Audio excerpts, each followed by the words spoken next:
speaking with Sarah Reedy. She is the instructor for Bioarchaeology and Forensic Anthropology for Berkshire OLLI, and there's so much you can learn about actually a whole population of people and from history by the remains that are found. So tell us a little bit about that, Sarah. Yeah, so for getting into the side of bioarchaeology a little bit, if you say from any sort of past reference, it could be historical or prehistoric, skeletons are found, building sites are going up, and you dig into the ground and all of a sudden you've touched on a burial ground. And so we look at skeletons of people from the past and we can identify things about a population. So we can see, what are the patterns between the males versus the females? Were they treated separately in death? And that can tell us something about the way they identified gender, or if children were buried in certain ways that were different than adults. And that can tell us a little bit about how they viewed coming of age and childhood. There's also things we can look for, like infectious diseases, and we can tell if, let's say, certain diseases start coming into a population. We might be able to learn more about that disease and how it's been spread throughout the past, but we can also learn about migration patterns of humans from the past. So as people move into different areas of the world and they bring their diseases with them, we can get a map of that through their skeletons. And how has technology today helped us learn more? Because it seems as though it's amazing the stuff that you hear on the news, that you're able to pinpoint times and more of this information that you're talking about how people were and how populations were, but how is our technology today helping us?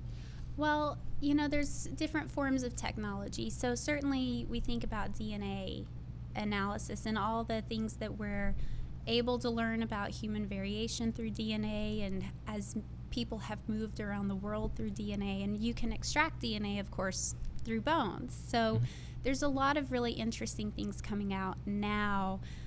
We can actually take isotopes from our teeth, and we can learn about the diets that people had in the past. So it's really fascinating things. That is amazing, just to think that something can be so old and still be able to find that chemistry or whatever it is to identify that. So you have some bones here. I do, yes.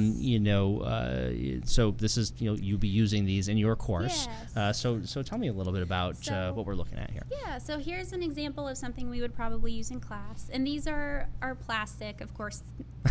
They're not real, but in our class we would be looking at real skeletal remains.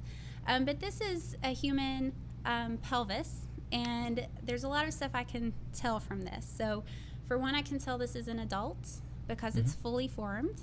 I can tell that it's probably a female based on the shape. We've got some really wide angles. But the interesting here is that I can tell there's this big, long fracture.